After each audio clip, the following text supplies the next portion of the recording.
Hello there, welcome back to my YouTube channel. If you are new for this YouTube channel, I am Lammi from Lammi Shotu. Jira jirtu kabajamtoonni maatiiwwan Lammi Shotu warra nan beekne kan Lammiidha. Lammi Shotu biraatti egaan akkuma beekamu hanga ammaatti emerging technology irratti yookiin immoo koorsii freshmaniif kennamu irratti viidiyoo baay'ee isinii jedheera. Isaanis course outline emerging technology isinii jedheera. Akkasumas chapter 1 emerging technology isinii jedheera. Akkasumas sample question and answer yookiin immoo gaaffiif deebii chapter 1 irratti viidiyoo isinii jedheen ture. Akkasumas chapter 2 kutaa lamatti hireen part 1 fi part 2 isinii dhiyeesseen ture. Akkasumas immoo chapter 3 kana yookiin immoo artificial intelligence irratti kutaa sadiitiin akkan qoodee isinii dhiyeessu waadaa isinii galeen ture. Haaluma waadaa isinii galeen immoo kutaa tokkoffaaf kutaa lammaffaa isinii dhiyeesseera yookiin immoo isinii hojjedheera jechuudha. Warreen san ilaaluu dandeessu. Har'a immoo kutaa dhumaa yookiin immoo the last part yookiin immoo kutaa sadaffaa artificial intelligence irratti yookiin immoo chapter 3 irratti viidiyoo bareedu kana qabadhee isinii dhiyeesseera waan ta'eef haga dhuma viidiyoo kanatti akka hordoftan isinii jechuun barbaada. Egaan kutaa kana keessatti kan nuti waliin ilaallu types of artificial intelligence ilaalla. Akkuma beekamu artificial intelligence bakka baay'eetti qoodnee ilaaluu ni dandeenya. Isaan keessaa inni guguddaan based on capability fi based on functionality dha jechuudha. Fakkeenyaaf based on capability artificial intelligence narrow artificial intelligence jechuu dandeenya, general artificial intelligence jechuu dandeenya, strong artificial intelligence jennee qooduu dandeenya. Akkasumas functionality irratti hundoofne artificial intelligence kana reactive machine artificial intelligence, theory of mind artificial intelligence, limited memory artificial intelligence, self awareness artificial intelligence jennee qooduu ni dandeenya jechuudha. Kanaafuu tokkoon gosa artificial intelligence kana paartii kana keessatti yookiin immoo kutaa kana keessatti ni ilaalla. Itti aansee how human think akkamittiin akka namni yaadu ilaalla jechuudha. Maal jennaani akkamitti akka namni yaadu yoo barre yookiin immoo namni akkamittiin akka inni waa yaadu akkamittiin akka inni waa problem solve godhu yoo barre sana maashiniif fayyadamuu dandeenya yookiin immoo we can easily map way of human thinking to computer thinking yookiin immoo akkatti namni yaadu kana gara kompiyuteraatti jijjiirra waan ta'eef akkamittiin akka namni yaadu kana ni baranna jechuudha. Sana booda immoo akkamitti akka namni yaadu kana erga barree immoo akkamittiin akka way of thinking keenya kana gara kompiyuteraatti yookiin immoo gara maashiniitti akkamittiin akka maappi goonu illee ilaalla. Itti aansee influencer of artificial intelligence ilaalla. There are so many influencer of artificial intelligence. Kanaafuu influencer artificial intelligence kan ilaalla. Dhumarratti application area of artificial intelligence example isaa waliin yookiin immoo fakkeenya waliin kan ilaallu ta'a jechuudha. Kanaaf hanga dhuma viidiyoo kanatti akka hordoftan afeerraa kiyya. Warri YouTube channel kana subscribe goone immoo ammuma secondii 10 fudhadhaati subscribe akka gootanii subscribe gochuu qofa otoo hin taane immoo mallattoo bilbilaatti buutanii sanaan booda all kan jedhu yoo filattanii yeroo hundaa viidiyoon babbareedaan akka kanaa YouTube channel kanarraa gaafa gadhiifamu jalqaba dhufee isin bira gaha jechuudha. Haala kanaan akka irraa fayyadamtan jechuun barbaada. Hiriyoota keessaniif illee akka share gootanii like gochuu illee hin dagatinaa jechuun barbaada. Amma kallattiimaan gara viidiyoo keenyaarraatti.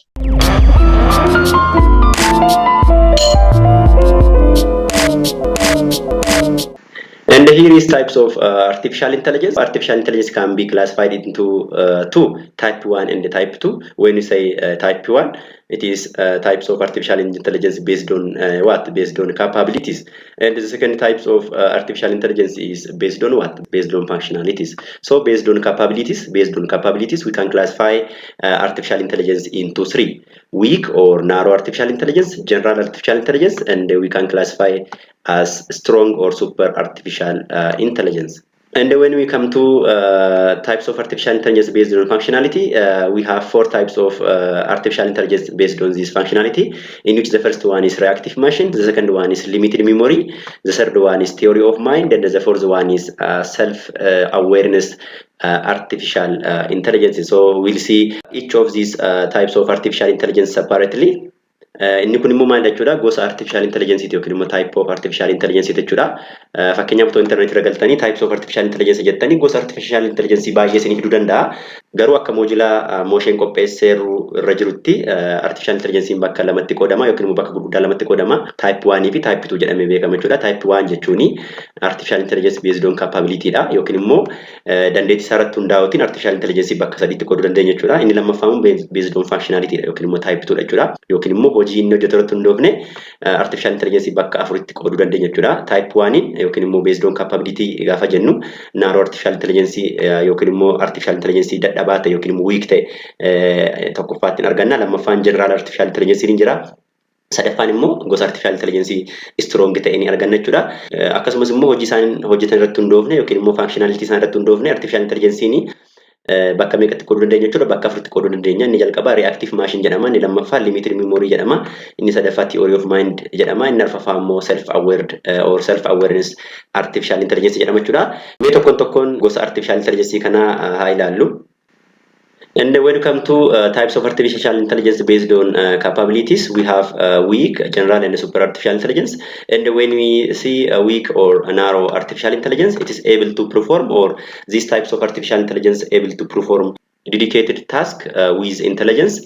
And these types of artificial intelligence or weak or narrow artificial intelligence is only trained for one specific task and cannot perform beyond one task. For example, or the best example of weak or narrow artificial intelligence is Google Translate and playing chess. When you say Google Translate is used to translate a text or voice from one language to another language, and this Google Translate cannot do any other tasks other than translating from one language to another language. And the same is true here for playing chess, which means a robot or a system which can play a chess cannot play a football or cannot play a tennis or another game.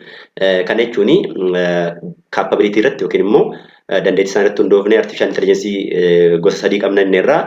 Isaanis inni jalqabaa weak yookiin immoo narrow artificial intelligence yookiin immoo gosa artificial intelligence dadhabaa ta'e jenne irraa. Gosa artificial intelligence akkasii kuni hojii specific ta'e tokko hojjechuuf kan nu gargaarudha.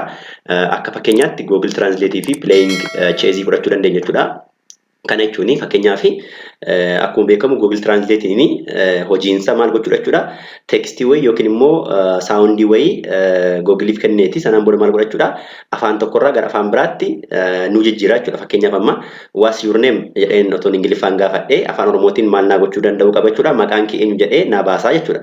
Kanaafuu Google Translating kun yookiin immoo Machine Translating kun hojiin hojjetu afaan tokko gara afaan biraatti jijjiiruu malee hojii biraa hojjechuu hin danda'u jechuudha. Hojii biraa otoo kenneefi yookiin immoo taaksii biraa otoo kenneefi hojjechuu hin danda'u jechuudha. Kanaafuu maal jennee waamna jechuudha? Weak or narrow artificial intelligence jennee waamna jechuudha. Maal jennaan hojii tokko qofa hojjeta. Hojii biratti tokko qofa hojjeta malee hojii biraa hojjechuu waan hin dandeenyeef jechuudha. Inni lammaffaan playing chess jedha. Playing chess jechuun akkuma beeknu intelligent systemini yookiin immoo robootini chessii yookiin immoo geemii kana taphatu hin jira. Otoo intelligent systemii kana akka inni teenisii taphatu yookiin immoo akka inni kubbaa miilaa taphatu otootti himne yookiin immoo ajajne maal gochuu hin danda'u jechuudha. Robootiin kun yookiin immoo intelligent systemiin kun taphachuu hin danda'u geemii sana jechuudha. Maal jennaan kan inni barate akka inni chessii taphatu malee akka inni kubbaa taphatu yookiin immoo akka inni teenisii taphatu hin baranne yookiin immoo jalqaba hin barsiisne waan ta'eef gosa artificial intelligence akkasii kana weak artificial intelligence or narrow artificial intelligence jenneeti yookiin immoo artificial intelligence dadhabaa jennee waamuu ni dandeenya jechuudha. And when we come to the second type of artificial intelligence based on capabilities, it is called general artificial intelligence. So general artificial intelligence can perform any intellectual task with efficiency like human beings, and currently there is no such system exists. Inni lammaffaa immoo maal jechuudha? General artificial intelligence jechuudha. General artificial intelligence kuni akkuma namaa maal gochuu danda'a jechuudha? Problemii barbaanne yoo itti kennine solve gochuu danda'u qaba jechuudha. Akkuma namaa jechuudha. Fakkeenyaaf amma namni tokko daldalaa ta'ee akkasumas barsiisaa ta'uu danda'a, barsiisaa ta'ee akkasumas qotee bulaa ta'uu danda'a, waan barbaade ta'uu danda'a jechuudha. Kanaafuu akka namaa kana waan barbaade kan ta'uu danda'u yookiin immoo waan hunduma solve gochuu kan danda'u yookiin immoo waan hundumarratti decision kennuu kan danda'u maal jennee waamna jechuudha? General artificial intelligence jennee waamna jechuudha. Garuu gosti general artificial intelligence akkanaa kunni hagammaatti gabaarra hin jiru jechuudha yookiin immoo hin hojjetamne jechuudha. Research irra jira jechuudha. Inni sadaffaan or third types of artificial intelligence based on capability is super artificial intelligence, or we can call as strong artificial intelligences. So the super or strong artificial intelligence is a machine that could better human intelligence, and some key characteristics of strong artificial intelligence include capability, include the ability to think, the ability to reason and solve problems or solve the puzzles and make judgments and plan and learn and communicate on its own is called super or strong artificial intelligence. So these types of artificial intelligence can do things more than human beings can actually ghost artificial intelligence in sadaffaan immoo super artificial intelligence jedhamee waama yookiin immoo strong artificial intelligence yookiin immoo artificial intelligence cimaa jennee waamna jechuudha. Inni kun immoo gosa artificial intelligence maalidha jechuudha kan namaa ol perform gochuu danda'u yookiin immoo kan namni gochuu danda'u ol kan gochuu danda'u yookiin immoo kan namni solve gochuu hin dandeenye kan solve gochuu danda'u yookiin immoo furuu danda'u maal jennee waamna jechuudha strong artificial intelligence yookiin immoo super artificial intelligence jennee waamuu dandeenya jechuudha. Kan ofiisaa judgment adda addaa kennuu danda'u akkasumas kan ofiisaa karoorsuu danda'u kan ofiisaa barachuu danda'u akkasumas otoo nuti hin barsiisin kan ofuma isaa communicate gochuu danda'u nama faanas ta'uu danda'a yookiin immoo maashinii biraa faanas ta'uu danda'a kan communicate gochuu danda'u maal jennee waamna jechuudha. It is called super artificial intelligence jennee waamna jechuudha. Gosta artificial intelligence akkasii kunillee hagammaatti hin jiru jechuudha yookiin immoo hojjetamee hin jiru jechuudha. Kanaaf currently gosta artificial intelligence amma jiru gosa kamidha jechuudha. Gosa weak artificial intelligence malee yookiin immoo narrow artificial intelligence malee general artificial intelligence hin jiru. Akkasumas immoo super artificial intelligence ammaatti gabaarra hin jiru jechuudha. So these are types of artificial intelligence based on capabilities, and let us see types of artificial intelligence based on functionality.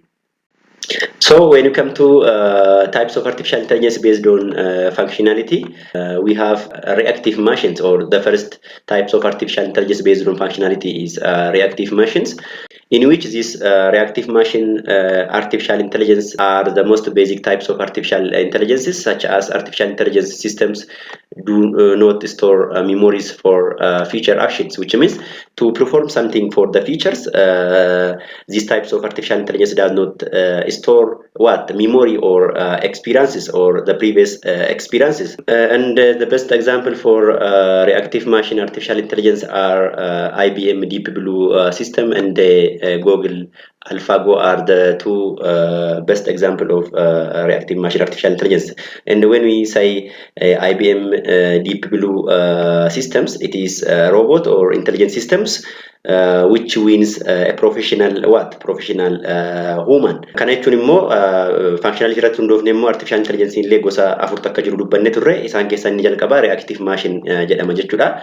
Reactive machine kun immoo waan tokko murteessuu fi yookiin immoo decision tokko kennuu fi maaliin godhu jechuudha. Waan duraanii yookiin immoo experience yookiin immoo memory storing godhu jechuudha. Kan inni act godhu yookiin immoo kan inni hojjetu scenario amma jirurraa ka'eeti jechuudha. Kan inni waa tokko murteessu akka fakkeenyaatti IBM Blue fi Google AlphaGo gosa reactive machine artificial intelligence jechuudha. Fakkeenyaaf otoo amma IBM Deep Blue system kana fudhannee gosa artificial intelligence yookiin immoo gosa robotii kan maal gochuu danda'u jechuudha. Kan chess game taphate yookiin immoo game chess taphate kan nama professional ta'e moo'eerudha jechuudha. Kanaafuu game kana yookiin immoo chess kana taphachuu fi artificial intelligence kuni memory yookiin immoo experience isaa yookiin immoo muuxannoo duraan qabu storing godhu jechuudha. Kan inni act godhu ammuma yookiin immoo scenario amma irratti hundaa'etu kan inni hojjetu jechuudha. Kanaafuu gosta akkasii sun reactive machine artificial intelligence jedhameetu waamama jechuudha. And when you come to the second types of artificial intelligence, it is called limited memory artificial intelligence, which means limited memory machines can store past experiences, which means the opposite of what? The opposite of these reactive machines. It stores experiences or past experiences or memories, but it stores for what? For short period of time. The best example of limited memory artificial intelligence is self-driving car. Kana jechuun gosti lammaffaan artificial intelligence kun immoo maal jechuudha? Limited memory jedhamee waamama. Limited memory kun immoo maal jechuudha? Past experience yookiin immoo data kan duraanii yookiin immoo muuxannoo duraanii yeroo xiqqoof store godhachuudha. For short period of time maal godhachuudha? Store godhateeti sanaan booda isarraa ka'eeti immoo decision kenna yookiin immoo waa ta'e murteessachuudha. Fakkeenyaaf otoo self driving car yoo fudhanne makiinaan ofiisaa ofoof kan driver yookiin immoo konkolaachisaa hin barbaanne gaafa karaarra deemu maal gochuu qabachuudha? Konkolaataa fuuldura isaa jiruu fi duuba isaa jiru distaansii isaan irra jiran hagam akka isaan siqanii jiran hagam akka isaan irraa fagaatanii jiran fi wanta adda addaa karaarra gaafa deemu sana maal gochuu qabachuudha? Capture gochuu qaba. Kana capture godhee immoo maal gochuu qabachuudha? For short period of time store gochuu qabachuudha. Maal jennaani decision kennuuf isa gargaara waan ta'eef jechuudha. Fakkeenyaaf amma konkolaataan tokko too konkolaataa sana duuba deemaa jira ta'e konkolaataan kuni qaqqabuu dhabuusaa distaansii hagam akka irraa fagaatee jiru kan isaa control gochuuf isa fayyada jechuudha. Yookiin immoo speed akkamiin akka deemuu qabu yookiin immoo speed dabaluuf hir'isuuf isa fayyada waan ta'eef sana capture godhachuu qaba jechuudha. Garuu gaafa konkolaataan inni duuba isaa jiru sun darbee fuuldura isaatti darbee deemu daataan sun isa fayyaduu dhiisuu danda'a waan ta'eef self driving kaariin kun maal gochuu qaba jechuudha? Experience sana kan store godhe sana lost gochuu qaba jechuudha yookiin immoo balleessee kan konkolaataa biraa kan duuba isaatii dhufaa jiru akkasumas kan fuuldura isaa jiru sana capture gochuu yookiin immoo sana waraabbachuu yookiin immoo sana kaawwachuu qaba jechuudha malee decision kennuuf jechuudha. Kanaafuu gosti artificial intelligence kan data yookiin immoo experience yeroo xiqqoof store godhu maal jennee waamna jechuudha. It is called limited memory artificial intelligence jennee waamna jechuudha. Best example akkuma isiniin jedhe self driving car jechuudha. And the third types of artificial intelligence based on functionality is theory of mind or theory of mind artificial intelligence, in which these types of artificial intelligence can understand human emotions, beliefs, and able to interact socially like human beings or with human beings. And these types of artificial intelligence or these types of artificial intelligent machines is still not developed. Kan jechuun immoo gosti sadaffaan artificial intelligence kun immoo theory of mind jedhamee beekama. Theory of mind jechuun immoo gosa artificial intelligence kan maal gochuu danda'u jechuudha. Akkuma namaa emotionii kan qabu jechuudha. Kan jechuun akkuma namaa kan gammaduu danda'u, akkuma namaa kan dallanuu danda'u, akkuma namaa kan waan namni godhu gochuu danda'u yookiin immoo kan miira qabu yookiin immoo kan emotionii qabu theory of mind artificial intelligence jenna jechuudha. Hagammaatti gosti artificial intelligence jiranii maaliin qaban jechuudha? Emotionii hin qaban jechuudha. Garuu ortoo soofiyaa fudhattanii gosti artificial intelligence akkasiisuni xiqqumaalee galchite jechuudha. Yoo namni itti dubbatu amala kolfuufaa waan akkasii kana ni agarsiisa jechuudha. Kanaafuu eegalimsi ni jira garuu artificial intelligence hagammaatti jiran maaliin qaban jechuudha? Emotion yookiin immoo miira hin qaban jechuudha. Kanaafuu hagammaatti gosti artificial intelligence akkasii kun hin uumamne yookiin immoo develop hin taane jechuu ni dandeenya jechuudha. Kana jechuun hagammaatti artificial intelligence jiranii emotion hin qaban yookiin immoo miira hin qaban jechuudha. And the fourth types of artificial intelligence based on functionality is self-awareness, which is self-aware, and it is a feature of artificial intelligence. And these types of artificial intelligence have their own conscious mind, sentiments, and self-awarenesses. And these types of artificial intelligence does not exist in reality still, and it is hypothetical concept. Kan jechuun immoo gosa artificial intelligence inni arfaffaan kun immoo self-aware yookiin immoo gosa artificial intelligence self-awareness jennee waamuu ni dandeenya jechuudha. Kana jechuun kan ofii isaanii ofumaan control of gochuu danda'an jechuudha. Otoo namni akkas godhe hin jedhiin kan ofuma isaanii control of gochuu danda'anii self aware artificial intelligence jennee waamna jechuudha. Kanaafuu inni kuni gosa artificial intelligence akkasii kuni hagammaatti waan hin jirree fi maal jennee waamuu dandeenya jechuudha. Artificial intelligence future yookiin immoo kan gara fuulduraatti dhufu jennee waamuu dandeenya jechuudha. Gosti artificial intelligence akkasii kuni akka yaadaatti jira malee realitytiin yookiin immoo dhugummaatiin hagammaatti hin jiru jechuudha. Kanaafuu maal jennee waamna jechuudha? Feature artificial intelligence jennee waamuu ni dandeenya jechuudha. So in general, from this category or from types of intelligence based on capabilities, narrow or weak artificial intelligence is only exist today, and this general and strong artificial intelligence or super artificial intelligence are not developed yet. And when you come to artificial intelligence or type of artificial intelligence based on functionality, we have only reactive machines and limited memory types of artificial intelligence, and self-awareness artificial intelligence and the theory of mind artificial intelligence are not developed. Kana jechuun hagammatti yookiin immoo haga har'aatti gosa artificial intelligence gabaarra jiranii capability jala jechuudha. Kan narrow artificial intelligence ta'e qofadha jechuudha yookiin immoo weak kan ta'e qofadha jechuudha. General artificial intelligence fi strong artificial intelligence hagammatti gabaarra hin jiru yookiin immoo hin hojjetamne jechuudha. Type 2 yoo dhufnu immoo yookiin immoo gosa artificial intelligence based on functionality yoo dhufnu immoo reactive machine fi limited memory artificial intelligence amma gabaarra ni jiru. Garuu theory of mind fi self aware artificial intelligence immoo yookiin immoo artificial intelligence warra self aware ta'anii fi warra akka nama emotion qaban immoo hagammaatti gabaarra hin jiran jechuudha. Kanaafuu kana akka hubattan jechuun barbaada.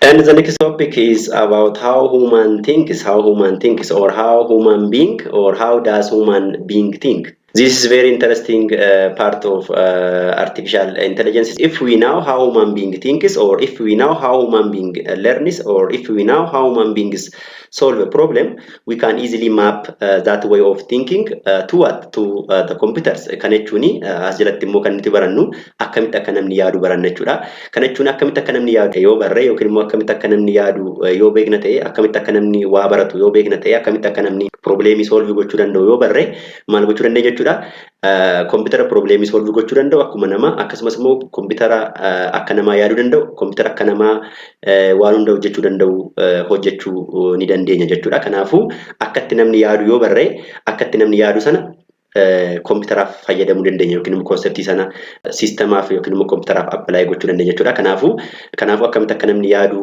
yookiin immoo akkamitti akka namni waa hojjetu yoo barree koompitara siistemii akka namaatti yaaduu danda'u hojjechuuf waan nu gargaaruuf kanaaf konseptii baay'ee bareeduudha jechuudha isheen kuni. So intelligence or cognitive process is composed of three main stages, in which the first one is observe and the input. So intelligence or cognitive process is composed of three main stages, in which the first one is observe and input the information or data into the brains. The second one is interpret and evaluate the input which is gathered by these stages. And the input that is received from the surrounding environment can be interpreted and evaluated here in this stage. And then next we have decision making or make decisions. After interpretations or after evaluations, our mind react towards what you have received as input and interpreted and evaluated. Kana jechuun namni kan inni yaadu yookiin immoo namni kan inni waa tokko hojjetu step sadii keessa darba jechuudha yookiin immoo step sadii qaba yookiin immoo stage sadii qaba jechuudha. Inni jalqaba waa tokko hojjechuuf yookiin immoo waa tokko yaaduuf maal gochuu qabna jechuudha. Jalqaba waan sana wanta ilaaluu qabna yookiin immoo inputiin jiraachuu qaba jechuudha. Erga waa ilaallee yookiin immoo erga inputii wayii fudhannee inputiin sun maal ta'a jechuudha? Interpret ta'a yookiin immoo process ta'a yookiin immoo analyze ta'a jechuudha. Sammuu keenyatu analyze godha sana jechuudha. Erga analyze goone immoo decisionii wayii fudhannaa jechuudha. Fakkeenyaaf amma otoo amma namni ta'e nuu bilbilee lakkoofsa haaraatiin otoo amma namni ta'e bilbila nuu bilbilee maal jenna jechuudha? Jalqaba heloo jenneeti sagalee sana dhaggeeffannaa jechuudha. Sagalee sana dhaggeeffannee yoo sagalee sana beekna ta'e ati abaluudha jennee nama sana maqaa waamnaa jechuudha. Yoo beeknu ta'e immoo ati eenyudha jennee gaafanna jechuudha. As keessatti egaa gaafa sagalee sana dhaggeeffannu sagaleen sun maal ta'a jechuudha?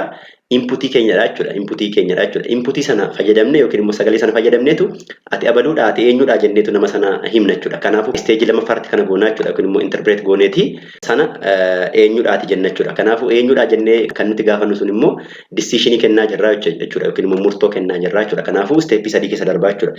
Gaafa waa ilaallullee akkasuma waa ta'e ilaalla wanta erga ilaallee sammuu keenyatti ergina kan nuti ilaallu immoo seensa orgaanii keenyaani jechuudha.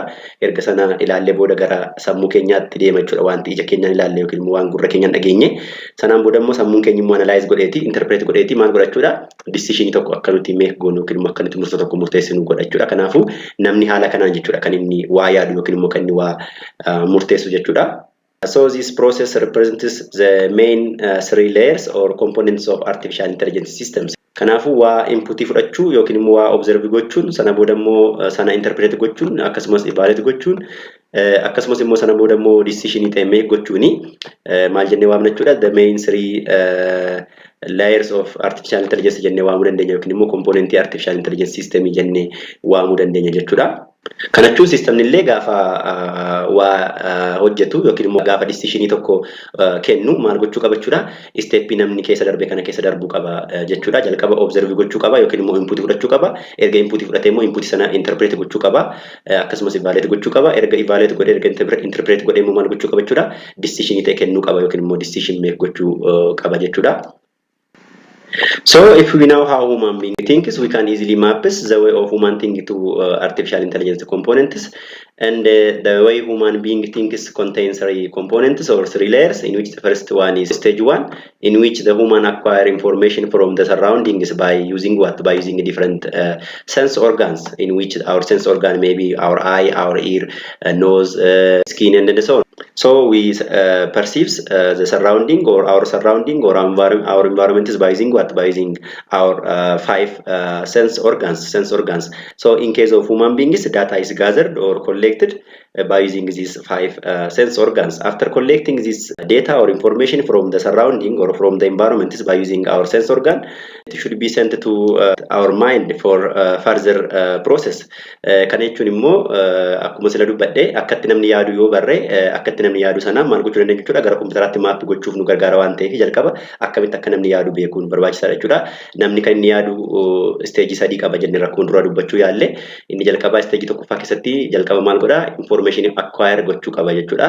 Information kan inni acquire godhu immoo environment irraati maal fayyadamneetu acquire goona jechuudha yookiin immoo information yookiin data gather goona jechuudha. Ija keenyaan, gurra keenyaan, funyaan keenyaan arraba keenyaan yookiin immoo gogaa keenyaan jechuudha yookiin immoo seensa orgaanii keenyaanii maal goona jechuudha environmentii keenya irratti daataa funaanna jechuudha. Erga daataa sana funaannee booda maal goona process ta'uu qaba jechuudha waan sun. Kanaafuu garamitti ergama jechuudha gara sammuutti ergama jechuudha. Kanaafuu stage lammaffaan process sana ta'a yookiin immoo interpretation ta'a jechuudha. Fakkeenyaa fi akka fakkeenyaatti fudhannee there are sensing agents such as voice recognition for sensing voices. Kana jechuun akkuma namni sagalee namaa gurra isaatiin dhaggeeffatee recognize godhu artificial intelligence immoo maal qaba jechuudha sensory sana hojjetu yookiin immoo sensory sagalee namaa dhaggeeffate sagalee sana recognize godhu yookiin immoo adda baasuu ni qaba jechuudha. Kanaafuu sensory fayyadamaa jechuudha akka nuti ija keenya gurra keenya arraba keenya funyaan keenya fayyadamnee waa perceive goonu yookiin immoo daataa ta'ee gaazexaa goonu artificial intelligence immoo yookiin immoo intelligence system immoo maal fayyadama jechuudha sensory fayyadameeti data environment irraa gaazexaa godha jechuudha. Inni xaanu visual image recognition jedha for sensing image jedha. Image sense gochuuf yookiin immoo image tokko image kun eenyuuti yookiin immoo eenyuu miti jennee adda baasuuf yookiin immoo recognize gochuuf nuti maal fayyadamna jechuudha ija keenya fayyadamneetu ija keenya erga laallee booda sammuu keenyatti erga sammuun keenya immoo response nuuf kenna jechuudha. Garuu as keessatti yookiin immoo artificial intelligence keessatti maal jechuudha sensory ni jira jechuudha kan maal godhu kan image fudhatee image sana kan recognize godhu jechuudha. Akka nuti ija keenya fayyadamnu sensoriin akka ijaatti gargaarus hin jira artificial intelligence fi kanaafuu akkuma namni ija isaa fayyadamee waa ta'e perceive godhu yookiin immoo waa ilaalee waa murteessu artificial intelligence immoo maal qaba jechuudha sensory waa ilaalee waa murteessuu danda'u yookiin immoo recognize gochuu danda'u hin qaba jechuudha.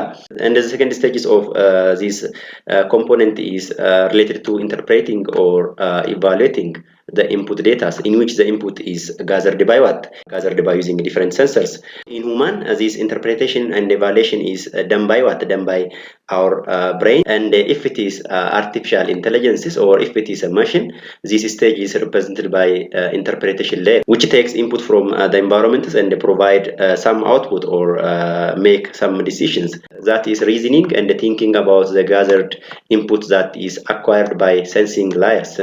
So once the data is gathered by different sensors in sensing layers or in the first stage, so it should be sent to the interpretation layers for what? For producing the output. Kana jechuun immoo stage ni lammaffaan maal jechuudha interpreting or evaluating jechuudha. Kana jechuun stage itti daataan gaazexaa ta'e suni interpret ta'u yookiin immoo decision kennuuf interpret ta'udha jechuudha.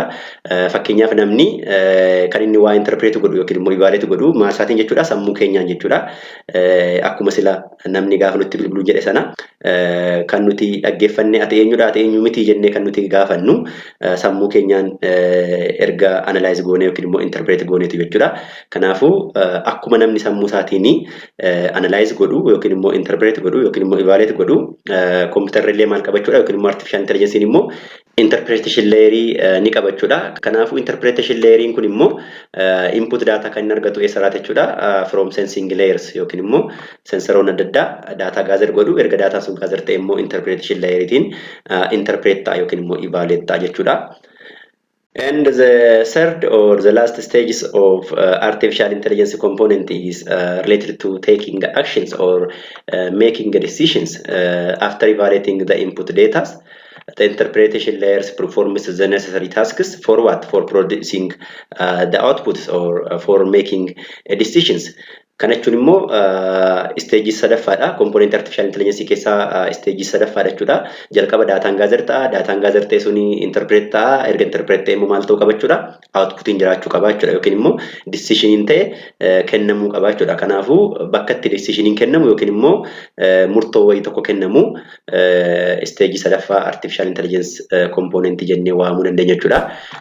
Kanaafuu warri kuni akka itti namni think godhudha jechuudha yookiin immoo akka itti namni yaadudha. Kanaaf gabaabumatti akka itti namni yaadu yoo barree akka itti namni yaadu kana maal gochuu dandeenya jechuudha kompiitaraaf fayyadamuu dandeenya yookiin immoo sana gara kompiitaraatti maap gochuun hin danda'ama jechuudha. And the next one is influencer of artificial intelligence. So this section explores some of the reason why artificial intelligence is taking off now, which means some influencers which takes artificial intelligence to the next levels. Kana jechuun as keessatti immoo maal jechuudha? Influencer artificial intelligence ilaalla. Influencer artificial intelligence jechuun warra artificial intelligence kun akka inni guddatu yookiin immoo stage biraatti akka inni darbu yookiin immoo akka inni saffisaan deemu warra godhan ilaalla jechuudha as keessatti. So the following are the basic influencer of artificial intelligence, in which the first one is big data. As we know, big data is a data which is very huge in size, and in which the data can be structured data or unstructured data, or it may be semi-structured data. Kanaafuu influencerii artificial intelligence keessaa inni jalqaba maal jechuudha? Big data jechuudha. Kana jechuun daataan guddaa yoo jiraate yookiin immoo daataan saayiziin isaa guddaa ta'e yookiin immoo big data yoo jiraate maal gochuu dandeenya jechuudha?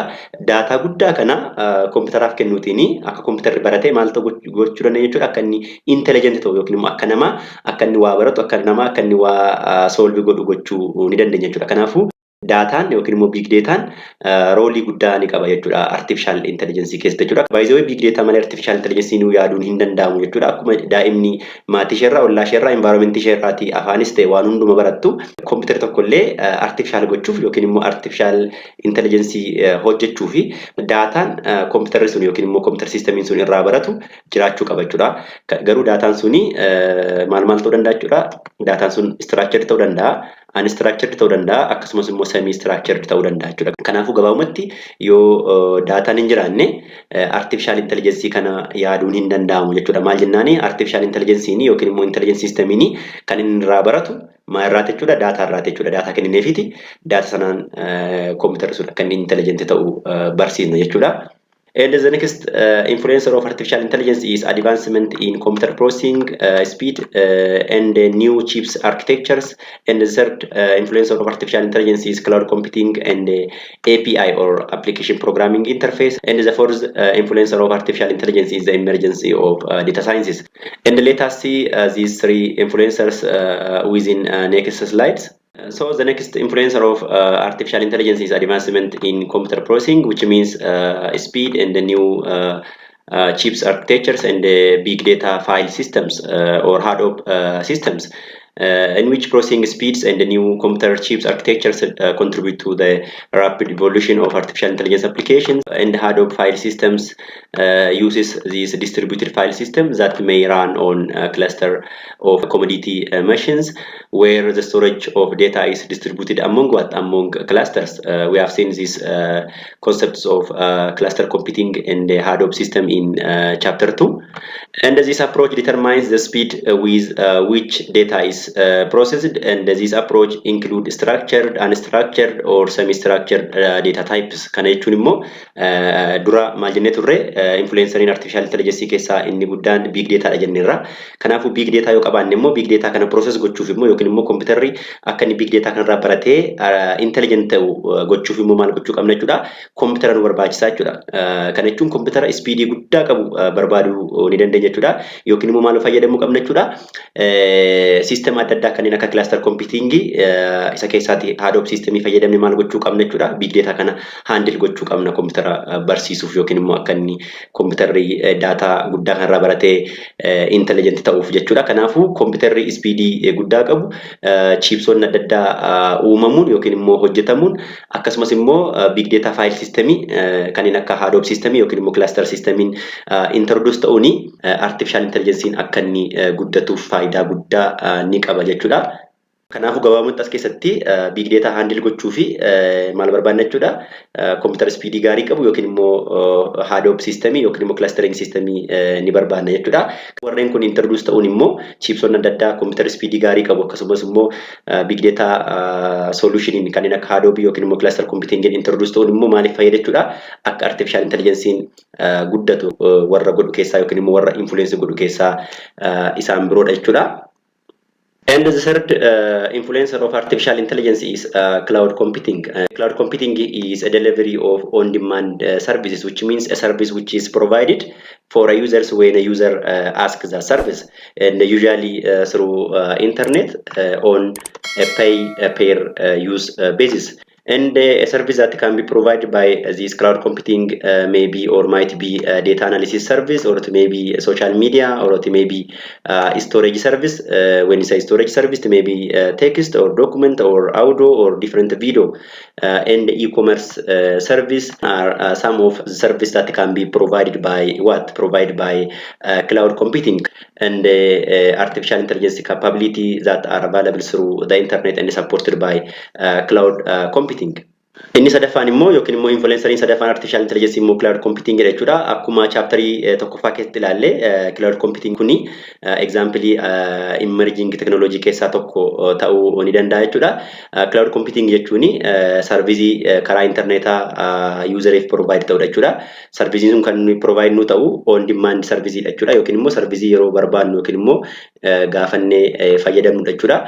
Kan inni provide nutu immoo karaa internetii jechuudha. Serviceonni cloud computing kanaan provide ta'an immoo yookiin immoo kennaman immoo service gosa akkamii ta'uu danda'u, data analysis ta'uu danda'u, yookiin immoo data keenya cloud irratti analyze gochuu ni dandeenya jechuudha. Kanaafuu service data analysis illee hin kenna jechuudha cloud computing kuni. Akkasumas storage service illee hin kenna jechuudha. Kana jechuun akkuma flash irra akkuma internal fi external storage adda addaa irra faayila keewwannu cloud computing illee data keenya nu kaa'uu danda'a jechuudha. Fakkeenyaaf amma emailiin example cloud computing ta'uu ni danda'a, yookiin immoo Google Drivein example cloud computing ta'uu ni danda'a jechuudha.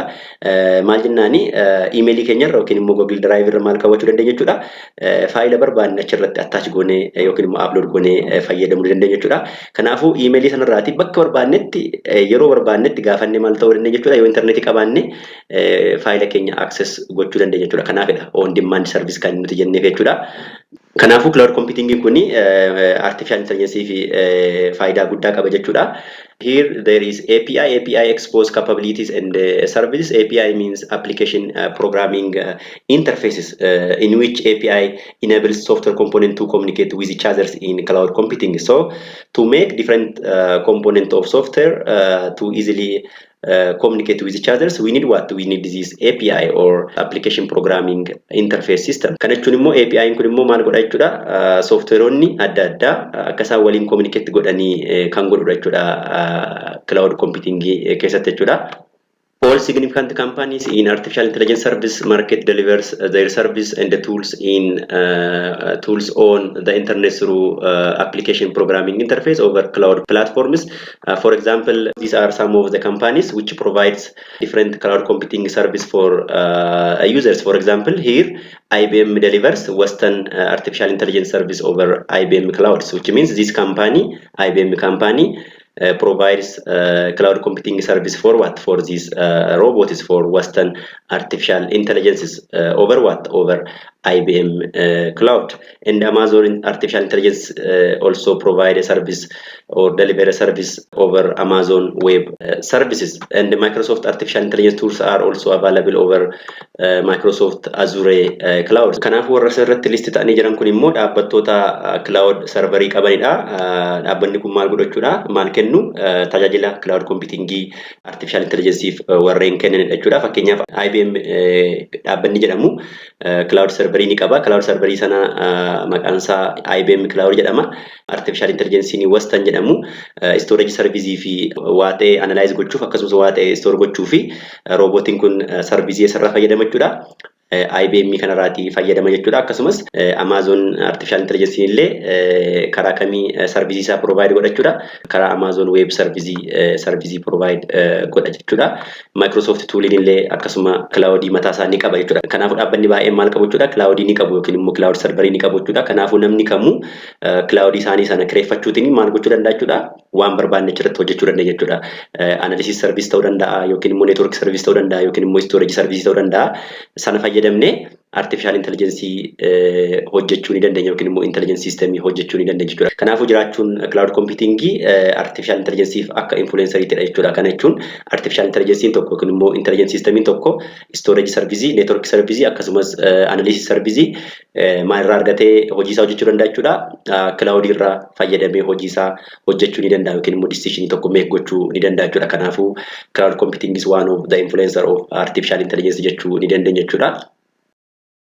And these are benefits we can get from cloud computing or cloud platforms, in which the first one is availability, scalability, accessibility, rapid, flexible billing options, simpler operations, and easily manageables are some of the benefits we can get from cloud computing. Kan jechuun immoo cloud computing kan irraati yookiin immoo cloud computing kana fayyadamuuni faayidaa inni qabu keessaa inni jalqaba availability dha jechuudha. Availability jechuuni fakkeenyaaf amma otoo data ta'ee cloud irraa qabaanne yookiin immoo cloud server irraa qabaanne yoo internet qabaanne bakka barbaade teenye maal gochuu dandeenya jechuudha. Faayila keenya sana yookiin immoo data keenya kana access gochuu ni dandeenya jechuudha. Kanaafuu availability dha jechuudha. Everywhere availability dha jechuudha. Bakka internetiin jiru jechuudha. Fakkeenyaaf akkuma email isiniin jedha sana jechuudha. Email irraati bakka internetiin jiru hundatti maal gochuu dandeenya jechuudha. Banne data email sana irra jiru fayyadamuu dandeenya jechuudha. Kanaafuu cloudin maal jechuudha. Availability dha jechuudha. Yookiin immoo availability ni qaba yookiin immoo benefit akkasii ni qaba jechuudha. Inni lammaffaa scalability dha jechuudha. Kana jechuun data haga barbaanne maal gochuu dandeenya jechuudha. Cloud sana irra kaawwachuu ni dandeenya jechuudha. Inni itti aanu accessibility dha. Kana jechuun akka barbaannetti yookiin immoo bakka barbaannetti maal gochuu dandeenya jechuudha. Data keenya yookiin faayila keenya cloud irraati access gochuu ni dandeenya jechuudha. Inni itti aanu rapid deployment jedha. Kana jechuun immoo fakkeenyaaf amma cloud platformii fayyadamne yookiin immoo cloud fayyadamne otoo artificial intelligence tokko deploy goona jenne easily deploy gochuu dandeenya jechuudha. Inni itti aanu flexible billing option jedha. Akkuma beekamu Amazoniin fakkeenya cloud keessaa isa tokko jenneerra. Amazon irraati akkuma beekamu waan adda addaa bituu dandeenya. Kanaafuu yeroo bittaa sana binnu flexible billing option ni qaba jechuudha. Cloud serveriin jechuudha. Inni itti aanu simple operation jedha. Operation isaanii maal jechuudha? Simple dha jechuudha kan cloud platformii akkasumas easily manage gochuu ni dandeenya jechuudha. Kanaafuu cloud computing yoo fayyadamne yookiin immoo cloud platformii yoo fayyadamne artificial intelligence fi faayidaa warreen kana argachuu ni dandeenya jechuudha. And the next topic in this chapter is application of artificial intelligences. Application of artificial intelligences. As you know, artificial intelligence can be applied to every disciplines, which means artificial intelligence is making our daily life more comfortable and faster. And we can apply this artificial intelligence to every disciplines like agriculture, education, finance and e-commerce, in gaming, in data securities, in social medias, in travel and transport, in automotive industries, in robotics, in healthcare and entertainment and so on are some of the application area of artificial intelligence or some of the area we can apply this AI or artificial intelligences. And let us see this application of artificial intelligence one by one. For example, if you come to application of artificial intelligence in agriculture, artificial intelligence as agriculture, robotics, solid and crop monitoring and predictive analysis kan jechuun akkuma beeknu bara kan artificial intelligence baay'inaan maaratti apply ta'aa jira jechuudha. Agriculture irratti apply ta'aa akka jiru hundi beekna jechuudha. Kan jechuun oomishaaf oomishtummaa dabaluu fi artificial intelligence kana baay'inaan fayyadamaa jirra jechuudha. Fakkeenyaaf roobotonni yookiin immoo droononni midhaanitti qoricha aramaa biifan bara kana hojjetamaniiru jechuudha. Duratti namatu qoricha aramaa yookiin harkaan aramna yookiin immoo maal goona qoricha aramaa dugda keenyatti baachuutiin midhaanitti biifna ture. Garuu amma maaliin bakka bu'aa jira jechuudha. Roobotonni adda addaa yookiin immoo droononni adda addaa qoricha aramaa kan biifan ni jiru. Akkasumas immoo oomishaaf oomishtummaa kan predict godhan ni jiru. Akkasumas immoo dhukkuba midhaanii kan predict godhu yookiin immoo midhaan kun dhukkuba akkamiin qabamuu danda'a jedhee kan predict godhu. Akkasumas soil fertility yookiin immoo fertility lafaa kan predict godhu fi kanneen kana fakkaatan kan predict godhan ni jiru jechuudha area agriculture kan irratti. Kanaafuu agricultureif apply gochuu ni dandeenya artificial intelligence kana jechuudha. And the second application area of artificial intelligence is in healthcare. So in this area or in healthcare, we can use artificial intelligence to make better and faster diagnosis than human beings. Kana jechuun device yookiin immoo intelligence system area health irratti fayyadamuu ni dandeenya jechuudha.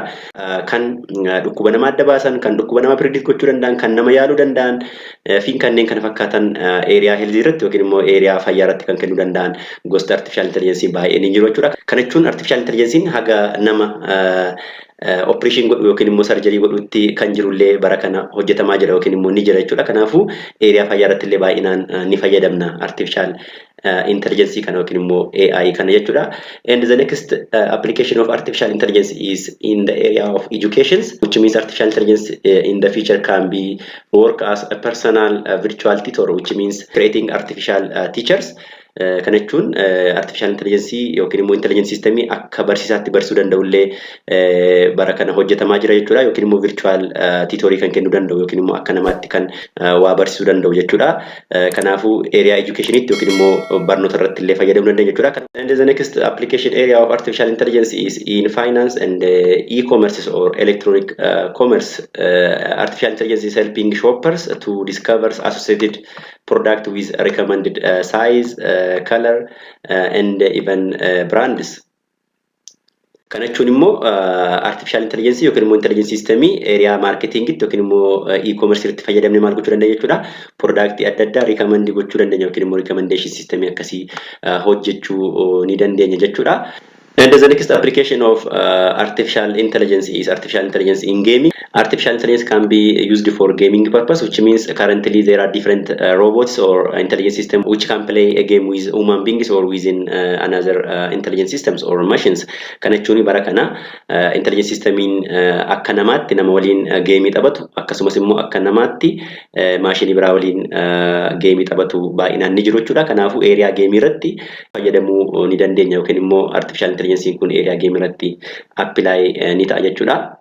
And the next application area of artificial intelligence is in data security, which means artificial intelligence can be used to make your data more safe and secure. And some example of artificial intelligence which can provide security for us include AEG boot and AI2 platform or artificial intelligence can provide what or use to determine software bugs or errors and cyber attack in better ways. Kana jechuun artificial intelligence maaratti fayyadamuu dandeenya jechuudha. Security fayyadamuu dandeenya yookiin immoo data keenya secure gochuu fi artificial intelligence fayyadamuu ni dandeenya yookiin immoo artificial intelligence ni data keenya secure gochuuf nu gargaaran akka jiranillee beekamaadha jechuudha. Fakkeenyaaf warreen kun lamaanii gosa artificial intelligence maal gochuuf nu gargaaran jechuudha. Data keenya secure gochuuf gargaaran error fi akkasumas immoo hackeroonni akka isaan attack nun goone kan godhanidha jechuudha gosti artificial intelligence akkasii kuni. Kanaafuu data secure gochuuf yookiin immoo information keenya secure gochuuf illee maaliin fayyadamna jechuudha? Artificial intelligence fayyadamna jechuudha. And the next application of artificial intelligence is in social media, which means social media sites such as Facebook, Twitter, Snapchat, and so on contains billions of users profiles and which need to be stored and managed in very efficient way. Kana jechuun dhaabbanni baay'een bara kana maal fayyadamaa jiru jechuudha yookiin immoo platformiin baay'een artificial intelligence kana fayyadamaa jiru jechuudha. Fakkeenyaaf otoo YouTube fudhannee platformiin sun maal jechuudha gaafa isin viidiyoo laaltanii viidiyoo sana fakkaatu ofuma isaa recommend isin godhaa jechuudha. Yoo isin viidiyoo ishee search gootanii kan viidiyoo sanatti dhiyaatu ofuma isaa recommend isin godha jechuudha. Kanaafuu recommendation systemiin YouTubein fayyadamu maal jechuudha product yookiin immoo bu'aa artificial intelligence jechuudha. Akkasumas otoo Facebook fudhannee Facebookin gaafa nuti suura namaa post goonu nama kana tag godhe jedhee ofuma isaatii nuuf fida jechuudha. Kanaafuu face recognition ni qaba jechuudha Facebookin. Kanaafuu bara kana social media adda addaa kanneen akka Facebook, Twitter, Snapchat fi kanneen kana fakkaatanii artificial intelligence fayyadamaa jiru jechuudha. And the next application area of artificial intelligence is in travel and transport, which means powered chatbot which can make human-like interaction with a customer for better and faster response. Kana jechuun immoo area transportitti illee maal fayyadamuu dandeenya jechuudha. Artificial intelligence fayyadamuu dandeenya yookiin immoo fayyadamaa jirra jechuudha. Fakkeenyaaf otoo chatbot fudhattanii chatbotiin kun akkuma isinitti hime artificial intelligence yookiin immoo intelligence system kan nama waliin communicate yookiin immoo conversation gochuu dandeessudha jechuudha.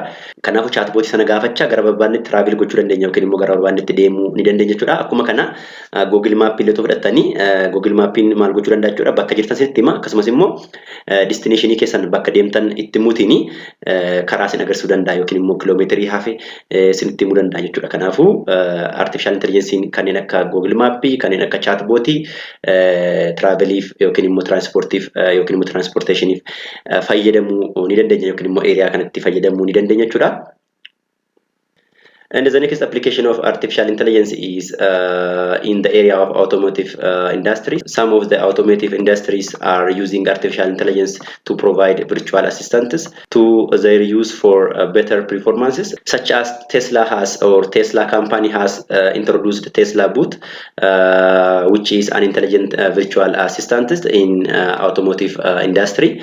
And various industry are currently working for developing self-driven or self-driver cars, which can make your journey more safe and secure. Kana jechuun immoo artificial intelligence dhaabbata automotive yookiin immoo bakka konkolaataan oomishamutti illee apply gochuu dandeenya jechuudha. Fakkeenyaaf amma dhaabbanni Tesla kan konkolaataa oomishu roobootii Tesla Boot jedhamu ni qaba jechuudha. Tesla Bootiin kun maaliif gargaarta jechuudha? Konkolaataa oomishti yookiin immoo konkolaataa hojjette jechuudha. Kanaafuu waa tokko ittiin oomishuuf illee maal fayyadamuu dandeenya jechuudha? Artificial intelligence fayyadamuu dandeenya jechuudha yookiin immoo artificial intelligence apply gochuu ni dandeenya jechuudha. And the next application area of artificial intelligence is in robotics. General robots are programmed and such that they can perform some repetitive tasks. By the way, there is a big difference between robot and artificial intelligent robot or artificial intelligences.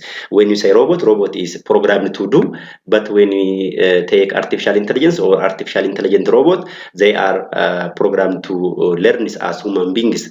Kana jechuun artificial intelligence fi robotiini garaagarummaa guddaa ni qabu jechuudha. Robot gaafa jennu akka waa hojjetaniif program ta'anii jechuudha. They are programmed to do something akka isaan waa hojjetaniif program ta'anii jechuudha. Fakkeenyaaf otoo amma eeriyaa hoteelaa irratti fudhannee otoo robotii kan nama keessumsiistu qabaanne maal jechuudha.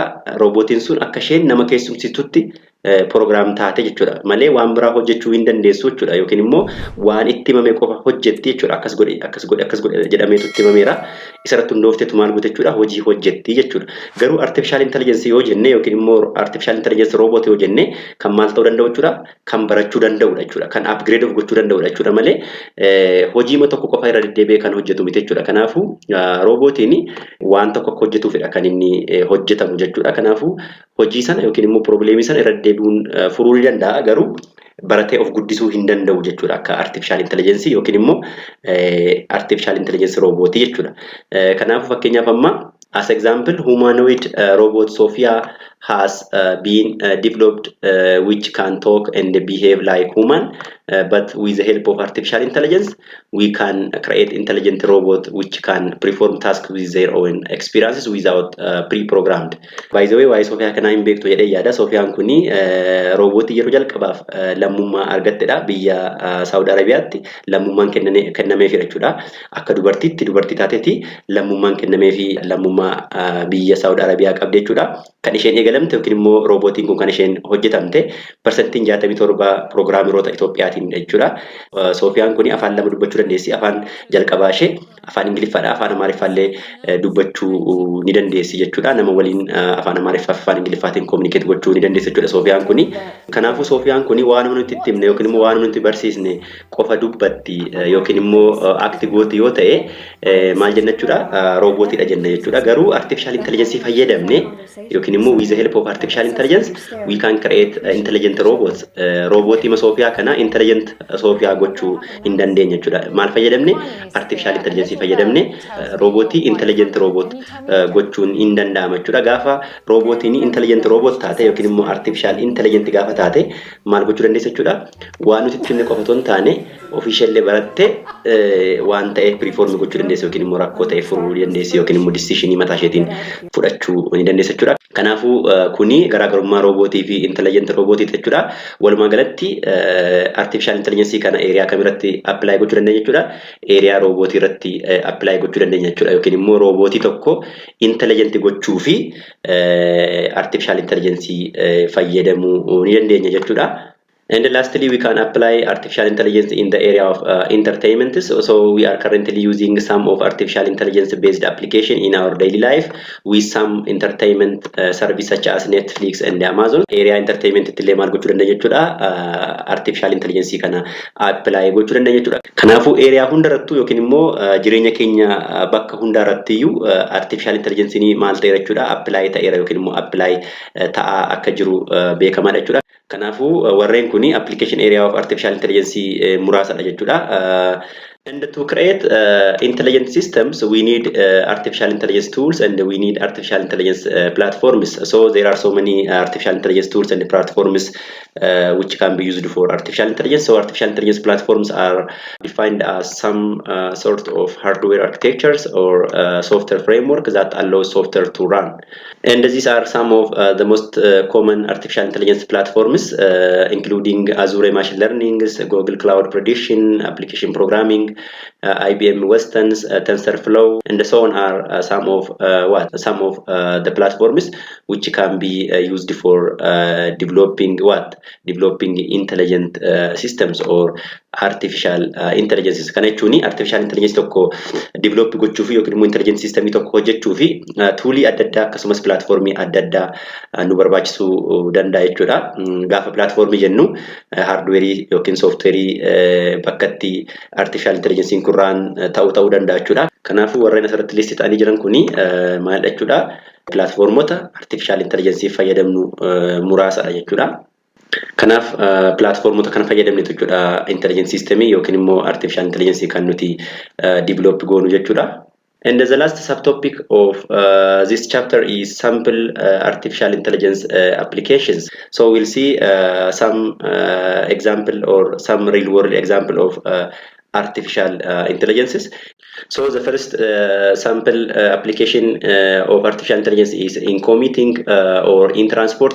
So in transport area, these are some real world example or some real world artificial intelligence products like Google artificial intelligence powered prediction, ride sharing applications, Uber, Lyft, commercial flight use, and artificial intelligence auto pilots are some of real world example of artificial intelligence application in commuting. Kana jechuun commuting irratti yookiin immoo transport irratti artificial intelligence yookiin immoo intelligence system nuti fayyadamaa jirru warreen kanadha jechuudha. Yookiin immoo warra asirratti listi ta'an kuni intelligence systemota area transport irratti fayyadamaa jirrudha jechuudha.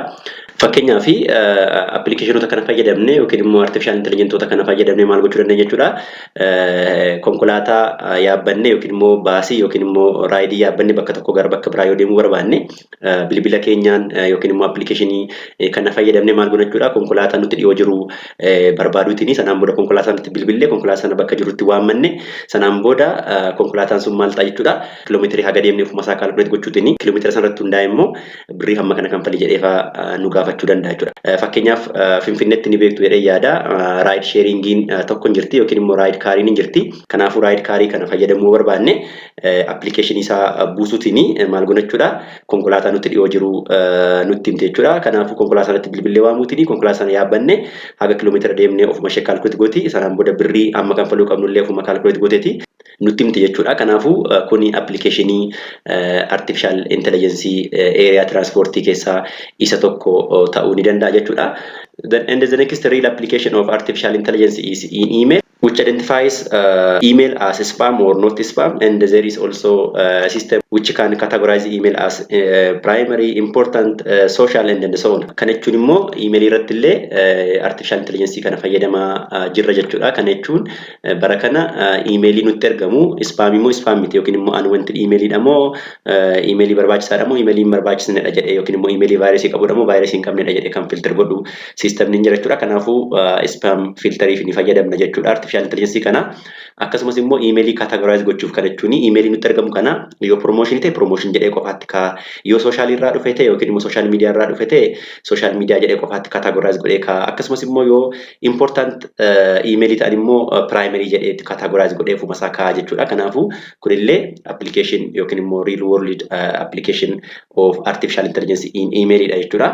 And the next real application of artificial intelligence is in social networking or social media like Facebook, Pinterest, Instagram, Snapchat, and so on are some of social media which are using product of artificial intelligence. For example, when you upload photos to Facebook, the service automatically or the Facebook automatically highlights or identifies faces and suggests a friend tag. Kana jechuun social media irratti illee artificial intelligence kana fayyadamaa jirra jechuudha. Kana jechuun dhaabbanni kanneen akka Facebook, Pinterest, Instagram, Snapchat, TikTok fi kanneen kana fakkaatan maal fayyadamaa jiru jechuudha.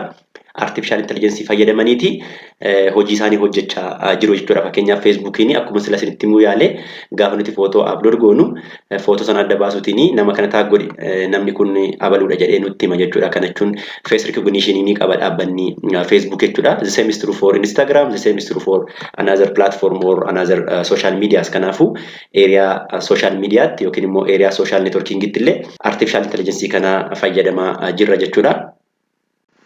And the next real world application of artificial intelligence is in online online shopping or in e-commerces for searching and recommendation. When I say search, it quickly returns a list of most relevant products related to your keywords or your searches.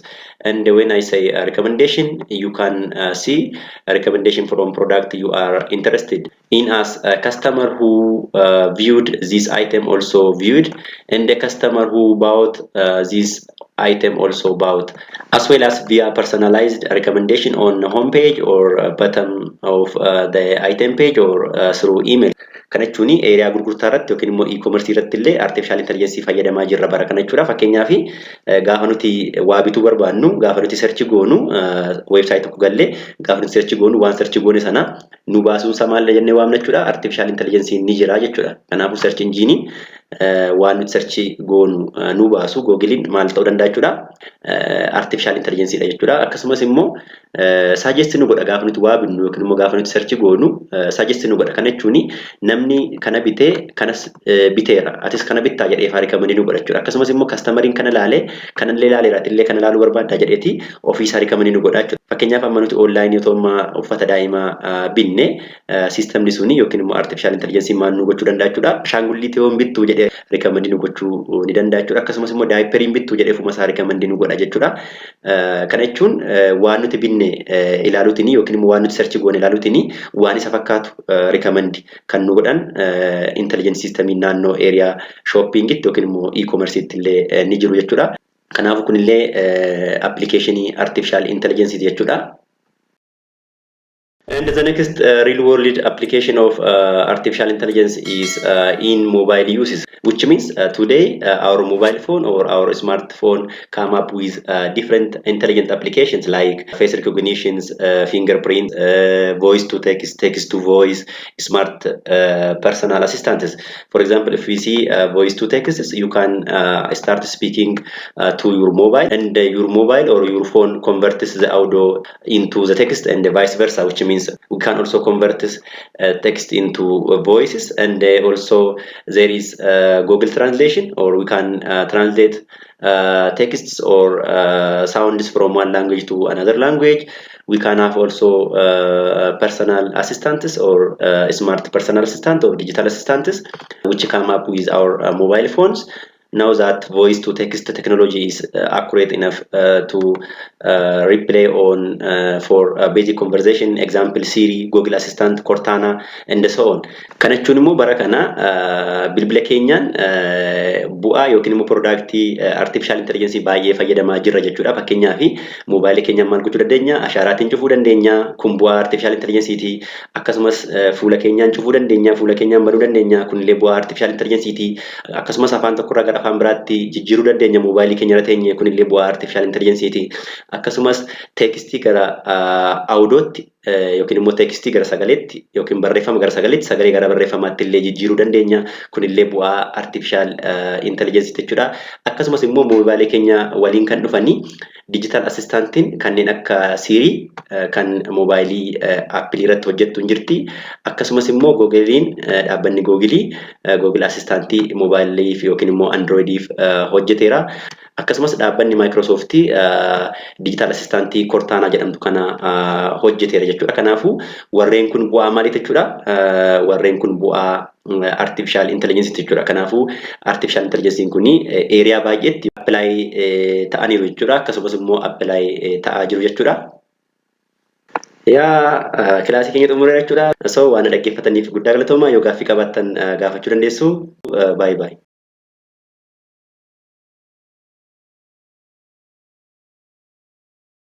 Egaan suur sagaleen har'aa kuni yookiin immoo part 3 artificial intelligence kun kana fakkaata akka viidiyoo kana jaallattan akka viidiyoo kanarraa barattan abdii guddaan qaba yoo gaaffii qabaattan yookiin immoo waan isin hin galle yoo jiraate asuma viidiyoo kana jalatti comment gochuutiin na gaafachuu ni dandeessu anillee gaaffii keessan isin deebisuuf qophaa'aadha jechuudha. Viidiyoo babbareedaa kanallee gara fuulduraatti yookiin immoo chapter 4 fi chapter 5 6 7 illee nan isin dhiyeessa kanaafuu subscribe gootanii mallattoo bilbilaatti buutanii all kan jedhu filattanii akka notification yeroo viidiyoon adda addaa sirraa gadhiifamu akkasiin bira ga'u gochisiisuu ni dandeessu jechuudha. Waan dhaggeeffattaniif guddaa galatoomaa jechuun barbaada. Akkasumas hiriyoota keessan gara YouTube channel kanatti akka affeertanii akka isaan irraa baratan kabajaan isin gaafadha jechuudha. Waan dhaggeeffattaniif guddaa galatoomaa sinan jaalladha sinan kabajaa yeroo gaarii.